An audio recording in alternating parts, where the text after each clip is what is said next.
Today, many started doing something in the mornings that is part of their daily routine. Some do yoga, some take a shower, some go out for a walk, make breakfast, or simply make yourself a cup of coffee. My name is Cole-Valentin.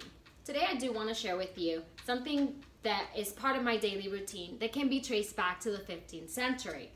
Now, the National Coffee Association of the USA states that there is a legend that can be traced back to centuries ago in Ethiopia, where a local goat herder realized his goats were not going to bed or going to sleep after eating a berry from one of their local trees.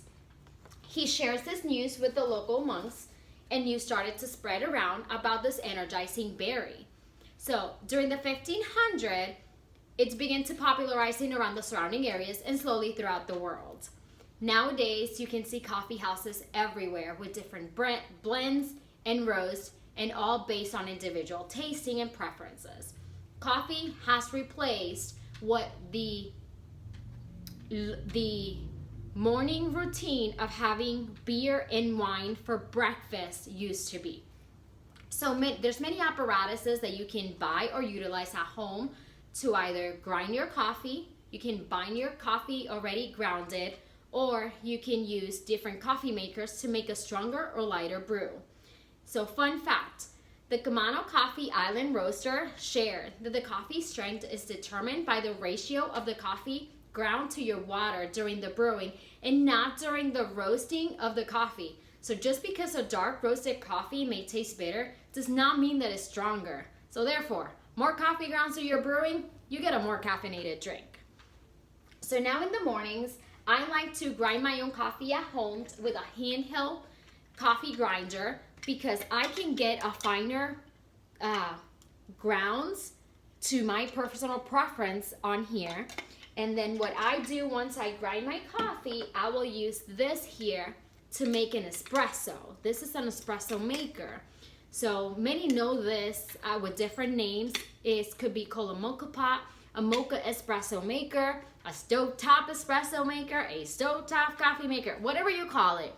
The real, original, patented, registered name is a Bialetti Moka Express. Now, mocha is an Italian word, mucca, which is a play on words of milk and cow. Now, this was invented in the 1930s, and in the 1930s by a man named Alfonso Bialetti, which his last name is on the name. Now, you may be wondering, how does it actually work? So that is a very good question. Now, this is made or composed out of 3 chambers. You got your top reservoir, your middle, and your bottom. Now, your bottom chamber is where you will hold your water. This is your water reservoir. So once you pull your preference of how much water you want here, you want to leave a space on the top so that once this can fit in and your water doesn't come out.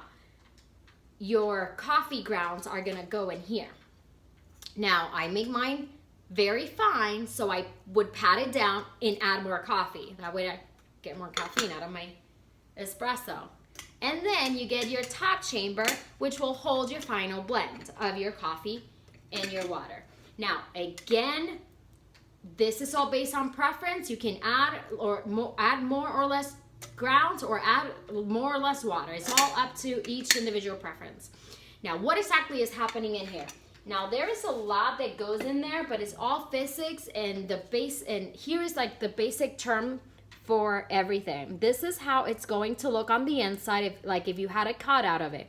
You got your water and that pocket that I advise that you need to leave. Now, why do you need to leave that pocket here? Once your water starts boiling, it's gonna create pressure inside.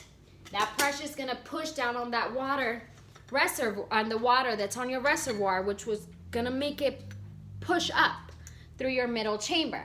Now in here, when you have your coffee, that hot water that's coming up, your coffee grounds are going to absorb it.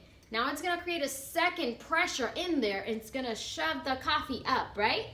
But now here, you have a filter. So that coffee that's trying to go up is not going anywhere, it's gonna stay on the bottom, and you will have your final blend through this openings. It's gonna start pouring in here. However, since I do have my grounds of coffee so thin, they do come to the top. And you can do two things. You can let it settle, or I do own a coffee filter. This is just a reusable filter that you can utilize to blend your coffee, to brew your coffee. Now just remember, if you put it on medium high, it's gonna brew faster, slower, which will create a stronger coffee. If you put it on a high setting, it's gonna brew faster, so the less bitter and less strong your coffee is. So I personally enjoy a strong coffee of espresso, warm milk, hot milk, somewhere like in between with some sugar. Others might prefer just creamer or just simply plain straight black coffee. Now, in conclusion, whatever your routine is, this started back in the 15th centuries and we are still doing coffee up to today. This is all to your personal preference. Everybody likes coffee very different. And however you enjoy your coffee, I will leave you with this quote from a surrealist filmmaker named David Lynch said that I 100% agree. Even a bad cup of coffee is better than no coffee at all.